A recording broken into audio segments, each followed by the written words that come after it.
नमस्कार, माधुरीज किचनमध्ये तुमचं खूप मनापासून स्वागत आहे. आज मी तुम्हाला अशा प्रकारची छान अशी झणझणीत आणि करायला अगदी सोपी अशी बोंबलाची चटणी करून दाखवणार आहे. अगदी मस्त लागते, सकाळच्या भाकरीबरोबर खायला खूप छान लागते. चला आपण रेसिपीला सुरुवात करूया. सुक्या बोंबलाची चटणी करण्यासाठी इथे बघा हे बोंबील मी घेतले, बारीक बोंबील आहे, याचे तुकडे करून घेतलेले आहेत. त्यासाठी 2 मोठे कांदे चिरून घेतले, 2 टोमॅटो, ह्या मिरच्या 2, 4-5 लसूण पाकळ्या, याचा ठेचा करून घेणार आहे. तिखट आहे, हळद आहे, कोकम. अगदी मोजक्या साहित्यात चटपटीत चटणी करता येते. चला आपण रेसिपीला सुरुवात करूया. प्रथम आपण बोंबील आहेत ना, हे असे भाजून घेऊया. बघा ते तव्यामध्ये ना चांगले खरपूस होईपर्यंत भाजून घ्यायचे. भाजल्यामुळे काय होतं, बोंबील आपल्याला वहीच लागत नाही आणि बोंबलाची चटणी फार छान लागते चवीला. इथे बोंबील छान भाजून झाले, हे बघा असे चांगले भाजून घेतले ना मग चटणी खायला छान लागते, वहीच लागत नाही. आता मी हे काढून घेते.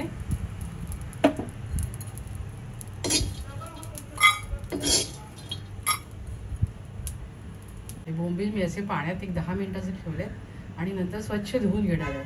त्यातील माती वगैरे असेल, सुकवताना लागलेली कचरा असेल, ते सगळं निघून जाईल.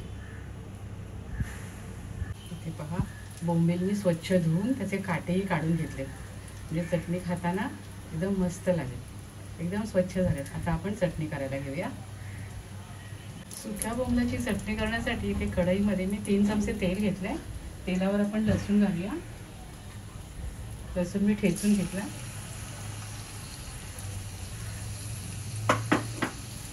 कढीपत्ता घालूया. इथे लसूण लालसर झालाय, आपण त्यामुळे मिरच्या घालूया आणि 2 मोठे कांदे मी चिरून घेतले बघा असे, ते घालूया आपण. आता हे छान लालसर होईपर्यंत परतून घेऊया. आपला कांदा लालसर झालाय. आता आपण यावर टोमॅटो घालूया.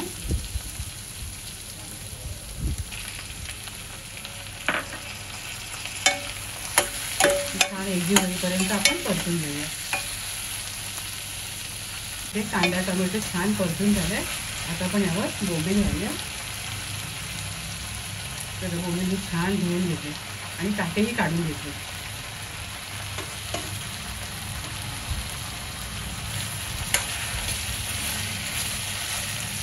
आणि आधी कांद्यावर ना बोंबील चांगली शिजू द्यायची. 10 मिनिटासाठी मी झाकण ठेवते.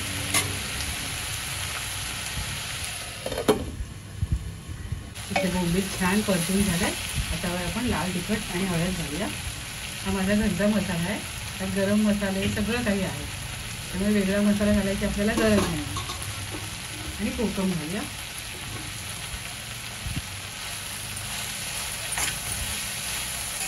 छान परतून घेऊया.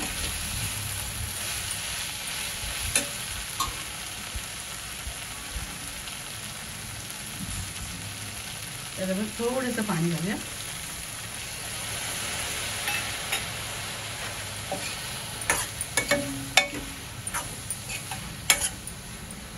आणि पुन्हा झाकण ठेवून शिजवून घेऊ.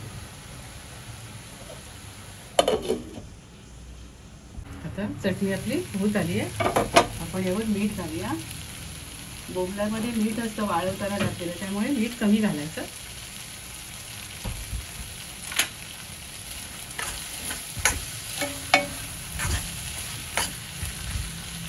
आणि पुन्हा 5 मिनिटासाठी झाकण ठेवूया. आता आपण यावर कोथिंबीर घालूया.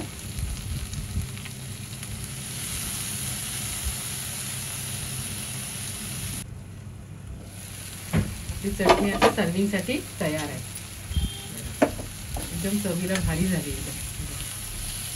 तुम्ही सुद्धा माझ्या पद्धतीने अशा प्रकारे छान झणझणीत अशी चटणी करून खात राहा, आनंदी राहा, स्वतःची काळजी घ्या आणि माझे व्हिडिओ पाहत राहा. शेअर करा, लाईक करा, आठवणीने सबस्क्राईब करा. धन्यवाद.